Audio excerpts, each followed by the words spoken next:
Hello and welcome to the 29th day of 2013, the 29th day of the 365 Nerds Project. I'm Sparkuus, known as Mark Visser in real life, and I thought I would be the very first person to do a video on their birthday for this project, but the 21st beat me to it. Oh well. Happy belated birthday, by the way. I live in Fukuoka Prefecture, which is the northernmost prefecture of the southernmost main island of Japan. A lot of people say, wow, you live in Japan, but my day-to-day life is not that different from everyone else's. In the morning I get up, well okay, I wake up first and then I get up, get dressed, go downstairs, eat breakfast, sometimes out of a Hello Kitty bowl if nothing else is clean. After breakfast or during, Facebook, Twitter, and YouTube must be checked. Do household chores like washing dishes or doing the laundry. Feed the pets. And try to decide whether or not I should admit to having a peppermint addiction. And of course, having 4 small children, raising children is a big part of my day, which includes unpleasant tasks like changing diapers.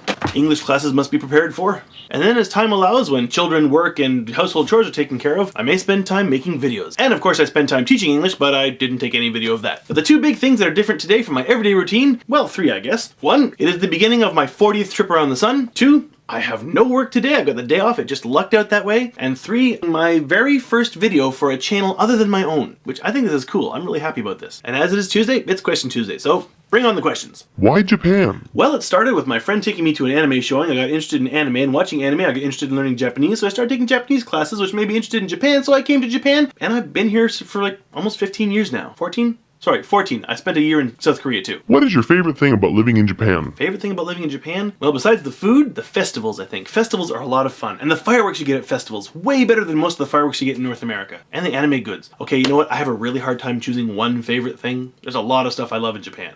Is it awkward to be not Asian living there? Do you stand out a lot? Was it hard to adjust? No, I haven't really found it awkward. There have been problems, but for the most part I've had a really good time living here. In general, people have been very kind, very welcoming, and very happy that a foreigner has chosen to live in Japan. I've only lived in Fukuoka Prefecture, so I can't really tell you about all of Japan. I don't know what it's like to live in another part of Japan. For standing out, well, I stand above. And where I live, I'm the only foreigner. I'm a 190 centimeter, blue-eyed, blonde-haired, white guy. I stand out, yes. Of course, walking around in December with a Santa hat everywhere I go also helps me to stand out. Not that I'm purposefully trying to stand out, it's just fun. As for adjusting, I don't think I really had a hard time, but I think I'm pretty easygoing. I met one guy, worst case scenario, it was in South Korea, not Japan. He couldn't adjust, and he was a ticking time bomb. That's a funny story. Is there really good sushi? Yes, there is, but I actually like the cheap stuff. I like going to the 100 yen conveyor belt sushi places. A really good, expensive sushi restaurant, I won't go anywhere near. I like those conveyor belt sushi places because a lot of them have non-traditional stuff. Tempura sushi and shrimp cutlet sushi rolls. It's really good stuff. What's the status of Japan now after the earthquake and subsequent nuclear reactor scare a couple years back?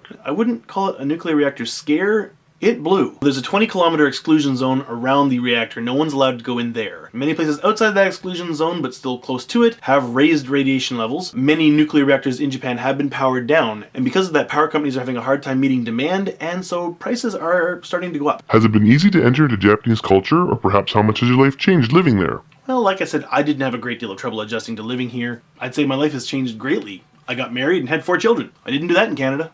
What gives you inspiration? All kinds of things. Things I see, things I read, things I watch. Almost anything can suddenly give me a burst of inspiration. Like when I was doing pottery, I made a pot that I entered into a competition that won me a prize, and it was inspired by the action of water on the beach. Another thing was an offhand comic by John Green one time saying how he made Everyday Friday, and I thought, hey, that's cool, and I made a Nerdfighters calendar from that. I spent hours on this thing just because of one little thing he said, just for the fun of it. I don't know why. Random things inspire me. Do you ever plan on going back to your original place of birth? I have no idea what the future holds.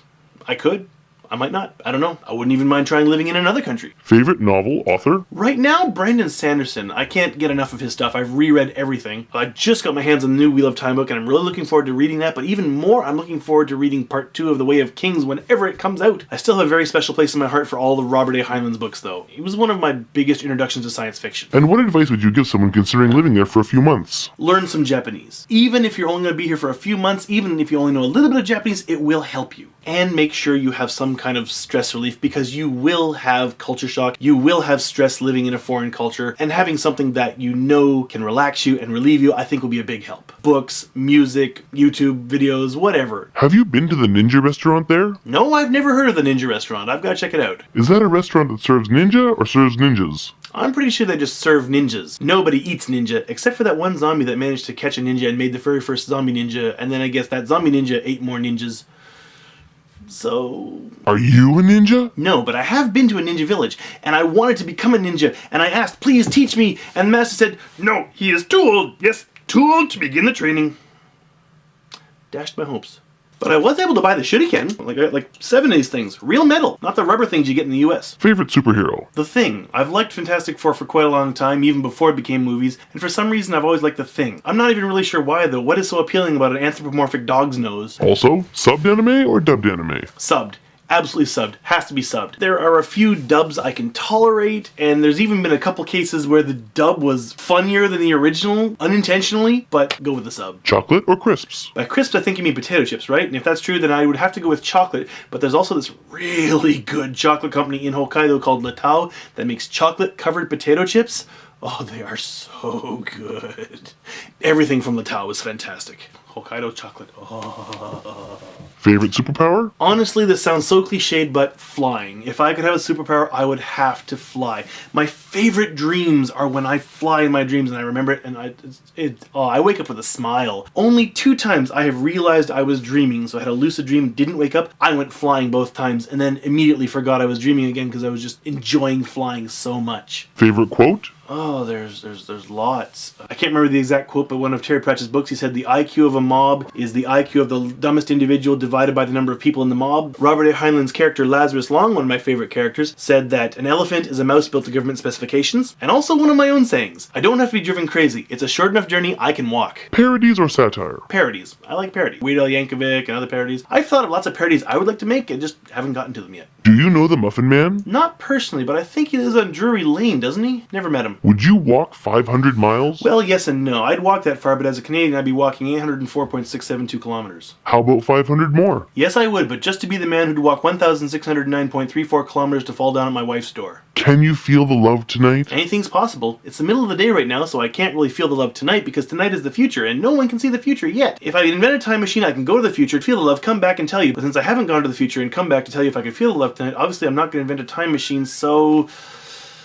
we'll go with maybe. So that is all my questions for today. I've had a lot of fun answering them. I'm really looking forward to seeing the other 336 videos that come after this. And remember, it doesn't matter how good or how bad you think your video is. If you had fun making it, that alone makes it great. That alone makes it awesome. DFTBA.